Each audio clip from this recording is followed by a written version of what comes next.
What's good, everybody? It's your boy, O'Shea Duke Jackson, back at it again with another episode of The Celebrity Junk. I would like to talk about something here when it comes to Sister Sha'carri Richardson.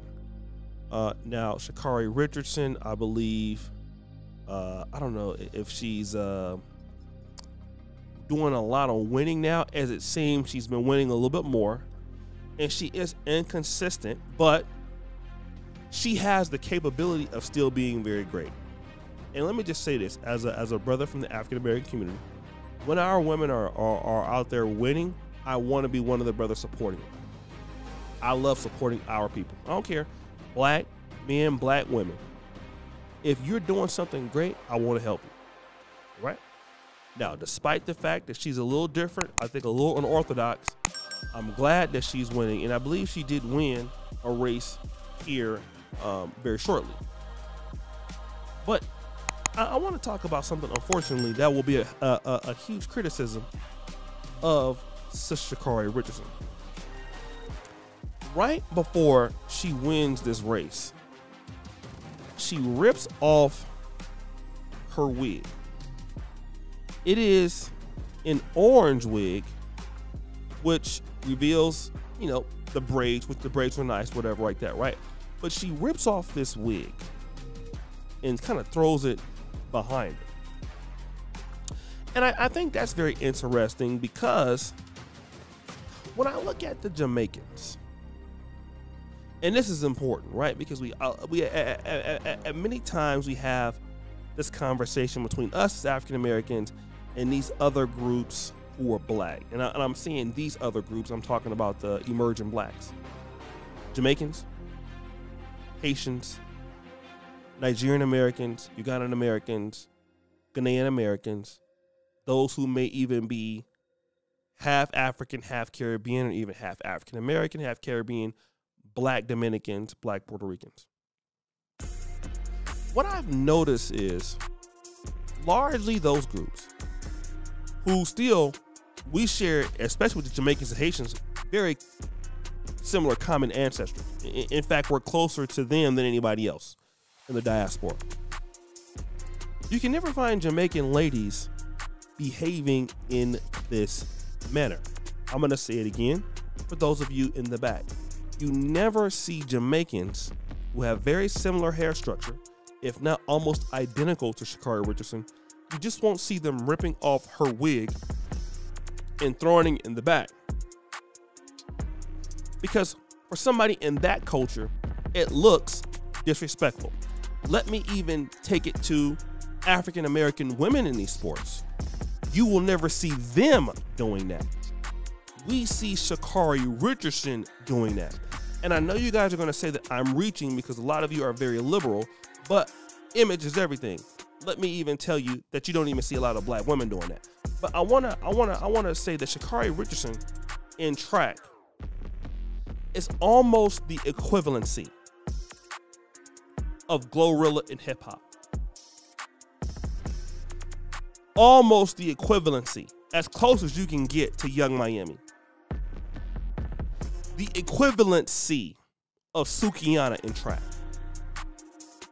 Now, why is that important?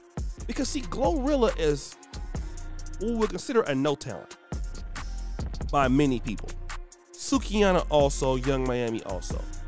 But Sha'carri Richardson is a national star, has real talent, could be a potential Olympic gold medalist, silver medalist, bronze medalist. So when she goes out on the field, she doesn't just represent America.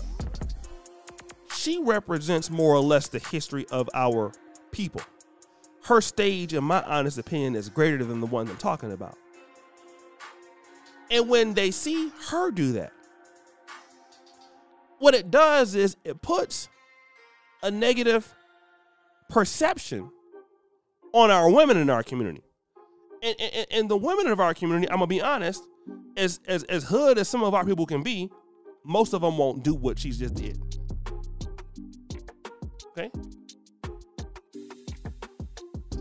in many different permutations or presentations that women can have with their hair and their style.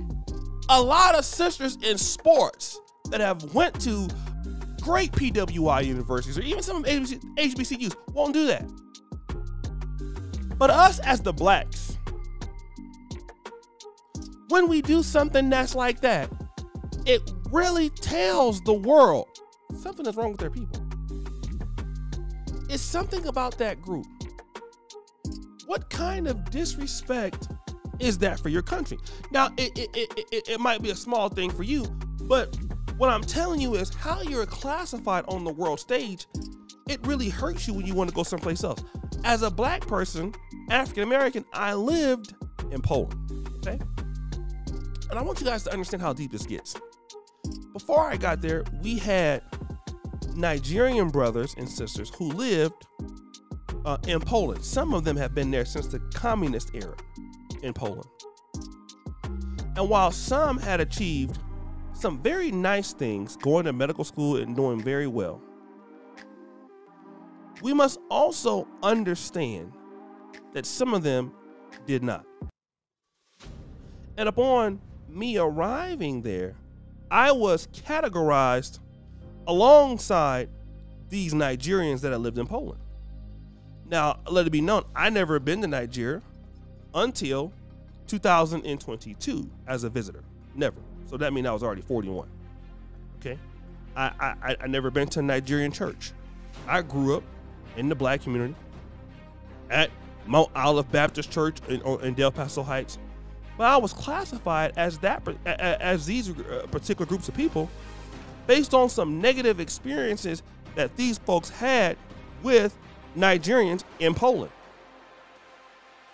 throughout no fault of my own.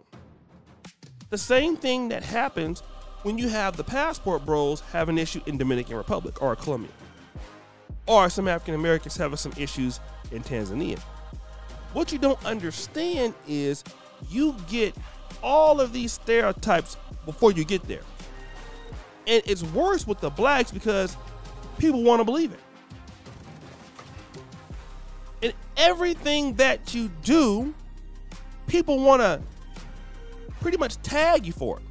And I'm saying this is so true because I want you to really understand that when you have a negative situation there, I want you to understand this. That when you need other people to hire you, and this is what I'm talking about. In our community, we don't own a lot of businesses. We don't. It would be much different if we did. We don't. We largely depend on other people to provide our jobs. Okay? Whites, Jews, whoever else. These people are our employers. So now, when other people employ you and you have a negative perception of your outcome, of how you look and how you act, you got to be mindful of that. You got to be mindful of that. And as blacks, we really have to do that. It's really important. And as much as it was just throwing the wig there, it makes your people look bad. Okay? It does. It makes them look bad. So guys, what do you think? It's your boy, O'Shea Duke Jackson, back at it again with another episode of The Celebrity Junk. Put it far, you subscribe to the bell. We're out.